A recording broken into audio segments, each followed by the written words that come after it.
Hello and welcome to YesterYear's Mac Games, where today we're taking a look over a series of shareware titles from the 90s, all by Impression89, often just simply Imp89. These titles are very visually striking, and represent the look and feel of what could be done with a domestic computer of that era rather well.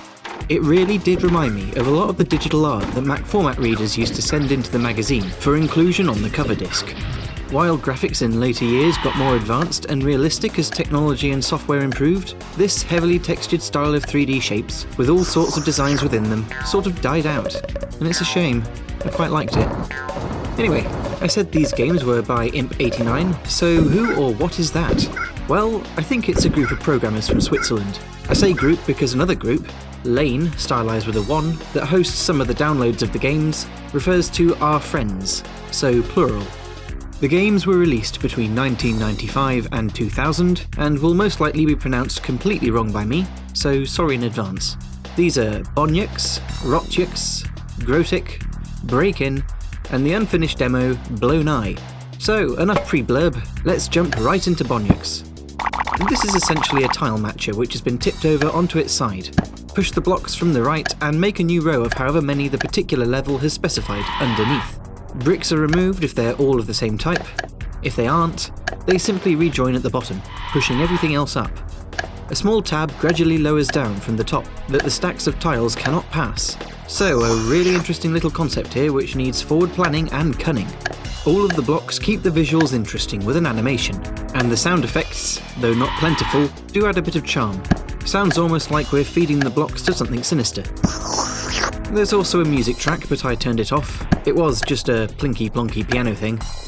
The most off-putting thing about this game for me is how suddenly it tends to end. In the games I had, I wasn't even aware I was reaching the limit of height before being slapped with the game over banner. Next then, the similarly stylized RotYx. This one doesn't, as far as I can see, have a registration code out there, so only the first 3 waves are playable. It's a bit like Galaxian, but with the handicap of a very limited shot distance. Everything flails around quickly, so positioning the whatever this is underneath something rocketing down hoping to shoot it in time is a bad idea, so try to second guess when to dive out the way. It gets a lot easier when some multiple shot power-ups have been acquired, but the shot distance still remains. The couple of backgrounds in the limited version look great. I don't think they're supposed to look like anything in particular, they've just been worked on until deemed to be interesting enough. Sounds are limited as well, and there's no music, but that's not much of an issue to me. Hopefully a code to unlock the full version will emerge sometime, because this one has the potential to be a lot more fun. Grotic is next, a tried and tested formula akin to Puzzle Bobble, Frozen Bubble, Snood, and the other umpteen thousand games like it. Aiming the balls in this one is actually a bit harder without the pointy cannon that its contemporaries provide. There's just a dot. Plenty of mistakes will be made as a result of this, which adds a bit of challenge and or frustration to gameplay. The game was included in Mac format 30-something, so early 96 or so, and the game over sound was something I've remembered since first playing it back then. BreakIn is Imp39's take on Breakout, and also remained in my mind since its cover disc inclusion. Its visuals are dark and gloomy, and everything has some 3D depth to it, from the bricks to these tetrahedrons that bob about. There's a handful of power-ups that make things easier, including one that lets the player shoot projectiles from their paddle, and one that sees the ball tear through everything in its path. A very noticeable difference in how this game plays to other Breakouts is how the ball bounces off the paddle. Usually, the closer to the centre it is, the more vertical the shot, but BreakIn complicated it a bit by putting the most vertical ricochet at the paddle's near end of whichever direction the ball is travelling. I had trouble administering any control over where the ball went as a result. It's such a subtle change that it just doesn't stay in memory. BreakIn's best feature, however, is its 3 level sets. They all have separate high score tables and enable the player to play a much wider selection of stages without necessarily engaging in a long game. The last of the games is PowerPC only, so we're jumping max. The unfinished Blown Eye is a side-scrolling shmup that was eventually planned to contain between 4 and 6 worlds, with 3 stages in each.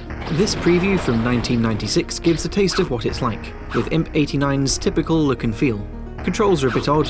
It's pre-standardization of WASD to move, so instead, the player attempts to avoid the copious number of hostiles with ESDF. There's an awful lot of them, and an attempt to play won't last very long, dropping the player back to the desktop once they've lost.